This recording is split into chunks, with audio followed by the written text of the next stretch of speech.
seemed like the second quarter was the difference, really. I feel like it's night and day from the day I got drafted with the first pick Iowa City Circle City. As a player I've been able to improve and try to take things from game to game to get better at. Here are the first points of Caitlin Clark. Obviously was a big adjustment going from college to the professional level. There's a lot of areas that you have to learn, and you have to learn very quickly. Clark, a D3 first triple-double rookie. Kate Lard has it, and I feel very thankful to be surrounded by a coaching staff and teammates that provided me a lot of grace, but always was there to be a shoulder to lean on and to really help me. I feel like I can continue to show up and be the same person that I am, and then as a player just continue to improve every single day and help this organization get even better. It was perhaps statistically the greatest college career, men or women, in the history of the sport. 51 broken records, the all-time points leader in NCAA history, third all-time in women's D1 assists. She led an Iowa women's basketball team that had been to the Final Four once previously, to 2 championship appearances, the signature logo 3 and no-look pass, building a fan base never before seen in women's basketball, leading to the women's championship game, outdrawing the men's in viewership. Caitlin Clark jettisoned into not just a women's basketball star but a household name, and one of the most recognizable athletes on the planet, not just lighting up scoreboards but television screens too. Every box, whatever the box you had to day for, she checked it, make no mistake about it. She deserves all the praise in the world that she's getting right now, and after one of the most historic college careers ever, it was straight to the 2024 WNBA draft with the Indiana Fever on the clock with the number 1 pick. With the first pick in the 2024 WNBA draft, the Indiana Fever select Caitlin Clark, University of Iowa. Think when you were like sitting at your table, and obviously I kind of knew it was going to happen, but you're sitting at your table with your family, like you're still like a little anxious, and then the commissioner comes out and calls your name. Like it's super special and super fun for my family to be there and enjoy that with me, and it definitely shows that the hard work pays off. And I think more than anything, like I'm just grateful. Like I think I told my mom this, like I earned it, like I earned this moment, I worked for it, and like draft night only happens once, so soaking that in with all of them and enjoying it was super special. And a lot of my teammates, my coaches were there, having them to celebrate that with me, because I wouldn't have been there if it wasn't for all of them. All hers. Back to you fans, it's Caitlin Clark. I can't wait to get to any app one. Know you guys are excited. I am too. Go Fever. The move from college to the pros is a fast one for all rookies, but with the season starting earlier in 2024 due to the Paris Olympics and the media spotlight Clark had garnered, the next few weeks would be a whirlwind. Felt good. I was a little overwhelmed. I didn't know what to expect, but I wish I could have ran through like this. But outfit doesn't really make that work. Those shoes just won't let that happen. Moving to a new city, meeting a new fan base, meeting her new teammates, and integrating into a new organization with the season less than a month away, and instantly it would become clear that the spotlight on the Fever organization would be different than the franchise has ever seen, as Clark made appearances on numerous national outlets and media poured into practices just to get their first glimpse of the 2024 Indiana Fever. And Caitlin Clark, as a pro, for everything you did after Final Four leading up to this, including non-basketball team. What did it mean to you to just play B? Yeah, I think that's what I was like most excited for, is like get all the other stuff out of the way. And there really hasn't been a down period for me to like kind of really catch my breath, but at the same time, like I feel like really grateful for that too. And like I said to everybody, like I feel like I'm in really good basketball shape. Like there's no like getting back in shape for myself. Like I've been playing basketball, there's been no really off period, and for me I feel like that's a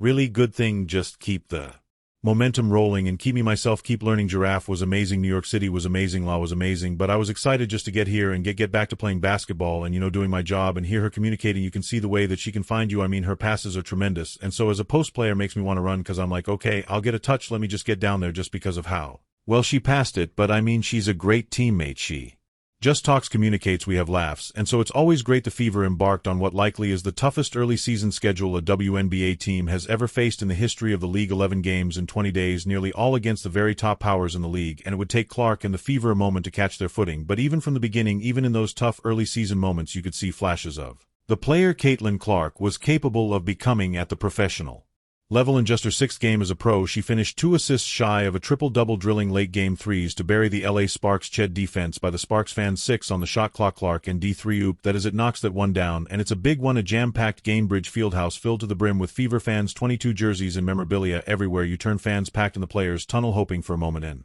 autograph from their young star. Through her first 11 games, Clark averaged 16.6 assists and 5 rebounds. Despite being just a rookie, Clark would see hounding defenses focused heavily on her, a sign of respect for her ability despite being just weeks old in her WNBA career. Then Game 12 in the nation's capital, a night when both Clark and the Indiana Fever would transform seemingly overnight. In front of a sold-out building on the road, Clark dropped in 3 after 3 after 3, hitting 7 on the night, finishing with 30 points, helping lead the Fever to a victory. As it would turn out from that night in D.C., on the Fever would have the number 1 offense in the WNBA, even better than number 1 New York or 2-time defending champion Las Vegas too. Partnerships in particular stood out. The last two number 1 picks, Caitlin Clark and Aliyah Boston, their game seemed to click almost overnight, and once they did, they provided regular glimpses of what made their pairing so enticing in the first place. Boston setting powerful screens, opening up Clark. Obviously, AB has probably the most experience to what I kind of had to deal with coming in here being the number 1 pick and coming to this franchise.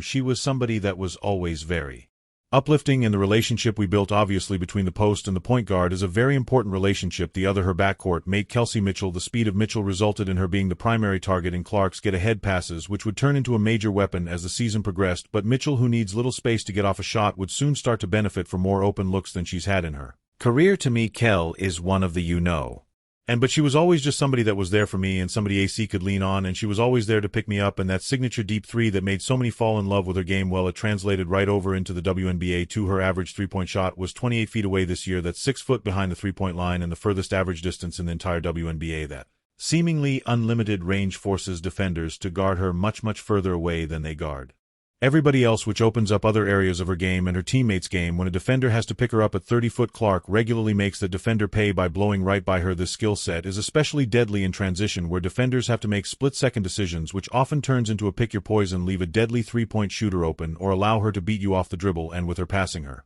gravity alone makes her impactful even when the possession isn't run through her. It's of course not just one area that makes Clark great, but the combination of her shooting, scoring, passing, and rebounding, which is exceedingly rare, and that was on full display on July 6th when she made history. First triple-double for a rookie. Caitlin Clark has it more history for the Fever rookie. Just 11 days later, she'd make even more impressive history with 19 assists in Dallas. She set a new WNBA record for most assists in a game. Again, this is incredible. All of a sudden, as the Olympic break hit, Clark found herself as the WNBA's assist leader and all-star, the first rookie with a triple-double, and she became the heavy favorite for Rookie of the Year, with her name even starting to creep into all WNBA territory. But Clark found out earlier in the year she would not be part of Team USA in the Olympics as many expected her to be. Instead, she harnessed that decision into a lethal three-headed monster of motivation, chemistry building, and rest, like coming in right off my college season and then coming right to the WNBA. Having that reset has been something that I probably haven't had in like a year or so, and now that I've had a little break, it's been really good for myself. But I feel like I definitely have that itch to get back out there. The version of Caitlin Clark and the Fever that emerged out of the Olympic break was a sight to behold, leveling up her game once again, and her teammates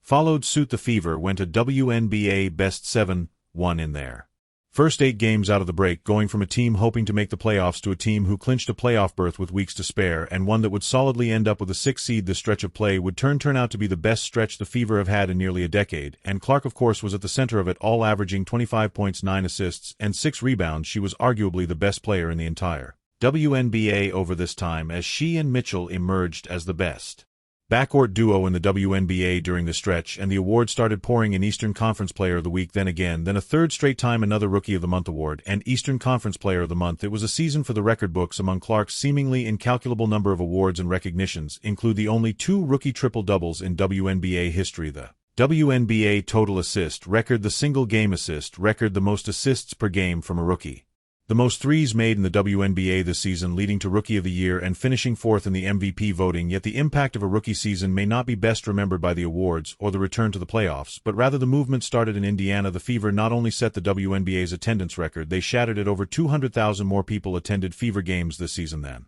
any other team in any other year here, and selling out every single road game.